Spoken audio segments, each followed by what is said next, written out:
What's up guys, welcome back to the Drone Camps channel. Today we're going to check out a brand new release from Hglrc, and this one is neat because it seems like everybody's coming out with carbon composite style frames, injection molding, and we have fewer releases this year, but what's cool about that is that it seems like the releases are having a little more thought put into each design that comes out from each different company. So you'll see that in this review today. We're going to look at the little Talon. It's a 2-inch Cinewhoop. It is sort of a squashed X style unibody frame with 4S battery on top. We're going to show you what battery to use on that today, and it has a separate injection molded bottom plate on here that comes off, and it has kind of a separate VTX camera system than everything up top. So if you need to access your flight controller, a few bolts off the bottom, pull off that injection molded plate, and you get right to your flight controller and your DJI Avata. It also has TBS crossfire on here. I've got my dual singular antenna in the back for DJI, an XT30, and we've got 1303 motors on this one, and 5-blade cinema props. So I think it's going to be pretty cool. It looks fairly durable, also under 250 grams. So if you want to fly for real estate indoors and get some smooth, epic shots inside, you can do that inside. And you can also take this one outside for some fun, epic cinema video. So it is quite a bit smaller than the DJI Avata 2 on its left. But without further ado, like always, let's go ahead outside now. Maybe we'll do a little bit indoor flying as well for you. The best of both worlds with a tiny little 2-inch Cinewhoop from Hglrc, the Talon. Here we go. All right guys, we're gonna do some flying indoors first. If it never stops raining outside, we might just fly it indoors. But I wanna go ahead and give you a real-time view anyway, and just my first impression with it. This is my first flight with it, so you'll get to ride along with me. I'm gonna go ahead and hit record. Okay. And I'm gonna take off in angle mode. Got 16.4 volts on the battery. So already I can feel pretty good power in it with a 1303 motor. So if I really want to get going fast, I know I can. But let me back off this throttle a little bit. Back off the sticks. And I may not be flying stabilized right now, so you may be just looking at like straight up DJI footage with no rock steady on there, but after I disconnect the quad, you'll find out. Now it's looking sunny again outside, of course. Look how beautiful it is outside when it's not raining. All the flowers that are out right now, it's really pretty. Let's just fly up here, see if we can do some gaps on the outside of the porch here. Oh, almost went in the flowers. The flowers are soaking wet right now, by the way. So it slows down pretty good. I've got a pretty low camera angle. Just kind of go up here and do a little bit of exploring. And while we're out here and it's not raining, let's go ahead and try out acro. Not sure where a lot of stuff is in the backyard right now. We've got stuff all over the place because we've been kind of getting ready for spring and summer. Want to make us a nice little chill spot in the back, maybe do a little like bonfire pit or something right back here in this area. Yeah, we got stuff everywhere, but look how nice this camera looks. The 03 is still a legitimate 4K cam. And right now I'm down to 13 to 14 volts. So around 13.8 is when, I would really want to make my way back. Right now I'm at, I guess I'm around 2 minutes at this point. Yeah, right about 2 minutes. So I know I can run this battery down. The resting voltage on this battery is going to be, right around 14 volt probably. Even when I get down to 13.8, when I land the quad, it's going to shoot back up to 14. Even though you guys would see on the screen right now, I'm seeing on the screen 13.8. So let's see if we can fly acro indoors. Typically, I fly angle mode indoors just because it's easier. Let's go say hi to the fish. What's up, fish? It's a tiger Oscar. That's my buddy right there. He's getting big. So right now I'm flying acro inside, and Typically I don't fly acro inside, but this is pretty stable, pretty smooth. And I can feel that it really wants to go. It really wants, I'm pretty sure I can freestyle this quad. Probably gonna be able to do mild freestyle. Hey, there's a dog. We got all kinds of animals. But yeah, man, I'm feeling the lines on this one. Super easy to just pick up and fly. Almost hit myself. I'm still in acro mode. Let's go back into angle. So if you're flying this indoors and you're trying to do real estate videos, this would be a great little indoor real estate drone because it will carry a DK GoPro, or you can shoot 4K like you're seeing here. So if you put both cameras on there, if you have both recording, you got a backup. I always like to have a backup camera when I'm going out to do a real estate indoor footage job or something. Sometimes you forget to hit record on one camera or the other, and that can be a problem when you get home. So right now I got a little over 4 minutes. Not bad, a little over 4 minutes, 4.5 minutes on a 4S650 milliamp battery. So you could put an 850 on here and really get a good flight time. Let's see what it'll do outdoors.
All right, guys, welcome back from that crazy flight test.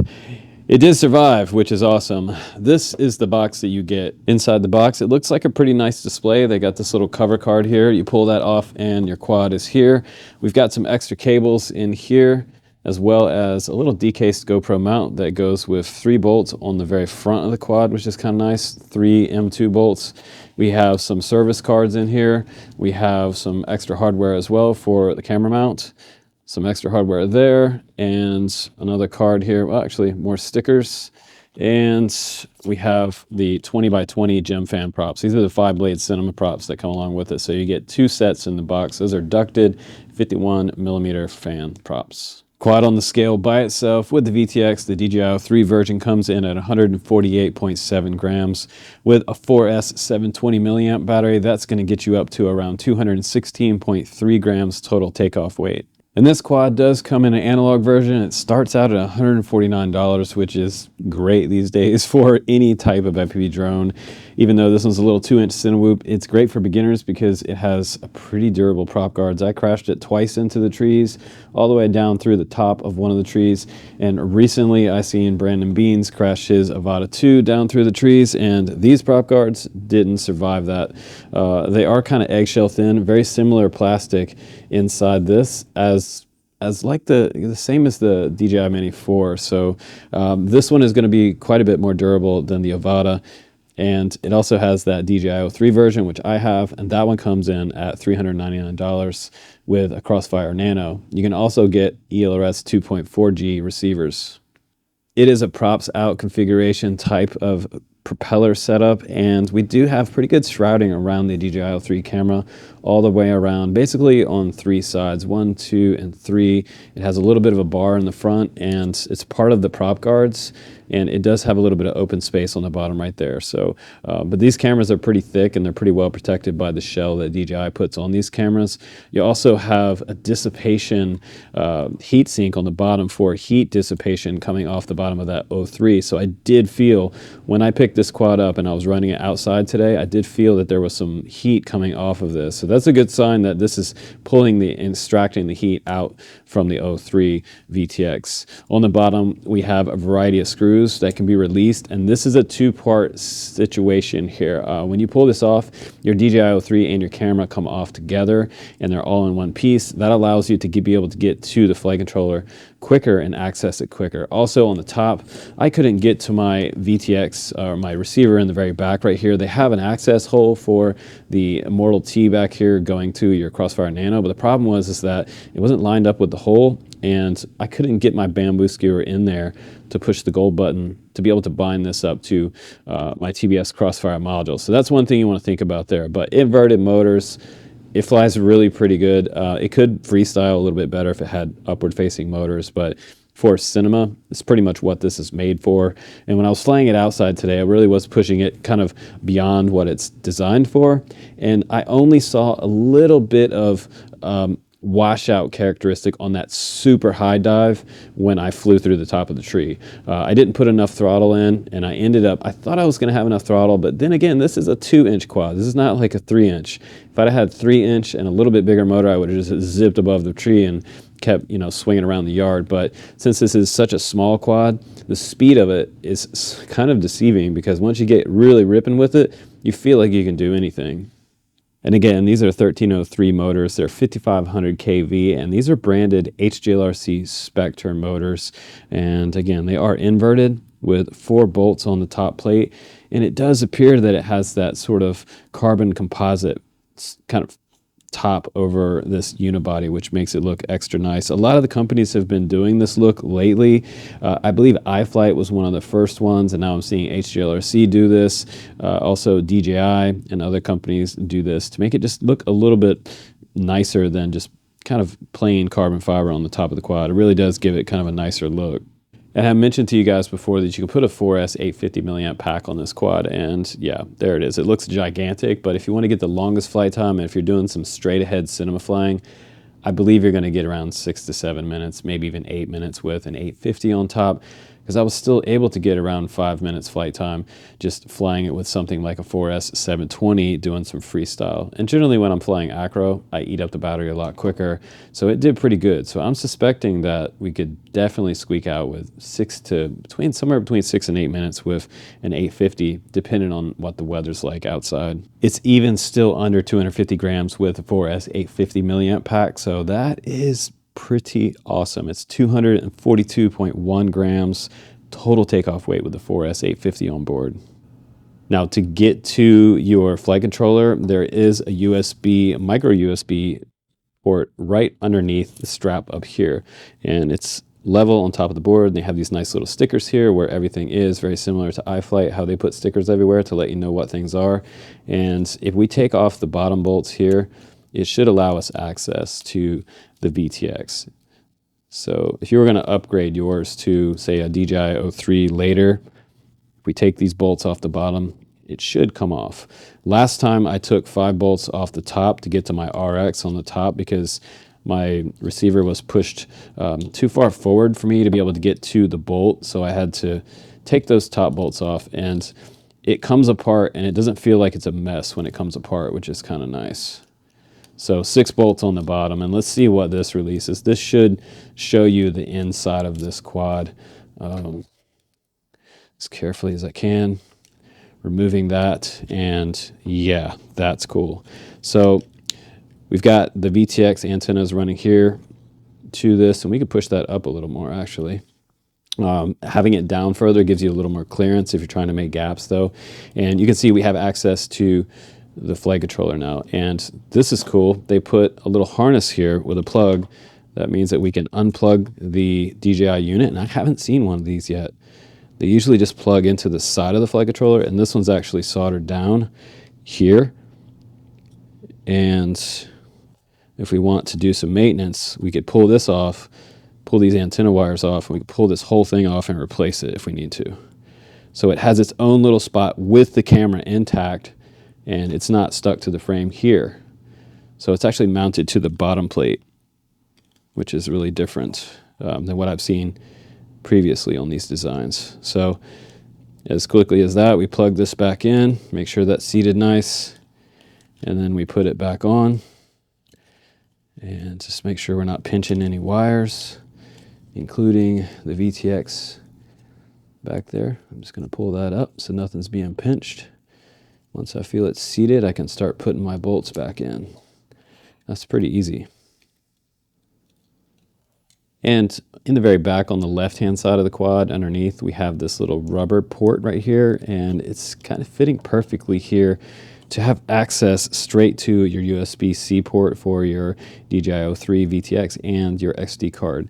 If we pop that back on the other side, we have where you're going to bind up your VTX to your DJI goggles 2 or goggles Integra. And I really wish DJI would just get on board with making those goggles 3 compatible, because now I have my goggles 2 and I have my goggles 3. And unfortunately, I have to use 2 separate goggles for my DJI 3 and my DJI 4 system. So over here on the opposite side, we've got a pretty good access port right here. And you can see it light up red. And you're going to put your bamboo skewer in here and press that button once the quad's on, and you will bind it up to your goggles. So I also want to mention, if you have some 3S batteries laying around, you can fly a 3S 650 or 750 on here. No problem. That's just going to slow the quad down a little bit, but it will absolutely fly on a 3S battery. And while I have you here, I really wanted to show you the LEDs. And usually what I do is I take my balance lead and I twist it up in this equation here. And this is quite a long cable in the back. You probably want to give that a few twists too, just to keep your battery lead out of your propellers. So we're going to go ahead and plug that in. And I wanted to show you the LEDs that this little guy has. So it has 2 red LEDs inside the prop guards. That's pretty cool. And I didn't expect that, but that's kind of a cool perk. We've also got 4 feet, 2 front and back, and 2 on side to side. And those feel like they are part of the bottom part. And then there's a top part here as well. So that's a 2-piece prop guard system. But pretty easy to work on and access everything inside. So overall, not a bad release, and it came perfect time because I just got rid of my Dark Star yesterday, and this is a nice durable replacement for that. And everything is under 250 grams. It's awesome that I can add a 4S 850 milliamp pack on here and get an extra long 8-minute flight time and still have it under 250 grams. So I appreciate all the design and everything that went into this. And it's something that came out, it kind of hit me left field because I didn't know this one was coming. I knew about the Y6 that they have. They have kind of an under-over design for kind of maybe long-range cinema, but we'll see soon. They said they were going to send us one to review for you guys on the channel. So I'm looking forward to that one next. But this one, again, starts out at $149, and the most expensive DJI 3 version is $399. And hey, the analog one comes with an 800 milliwatt VTX. So guys that are flying analog, 800 milliwatt on something like a 2-inch, that's cranking. And if you're putting an 850 on there and getting an 8-minute flight time, you can get some great penetration running 800 milliwatt when you're flying out in the trees and in the forest. So that would be a lot of fun with this little guy. You can definitely do some Matty flips and fun stuff around the branches in the woods with this little guy and just kind of bounce and keep flying. So it's a beast. It's all injection molded and it's easy to access, and it seems to be about the same price as all the other DJI Cinewhoops out there. And it's cool that they made one for analog as well, because analog is not dead yet. It's simple. Plug it in and go fly it. Thanks again for watching the channel, guys. If you like to see drone reviews and quad reviews and plane reviews and helis and all kinds of cool stuff here, be sure to subscribe on the channel, because I've got a lot of cool stuff coming up for the spring and summer in 2024. So stay tuned. It's getting better all the time. I'll see you on the next one.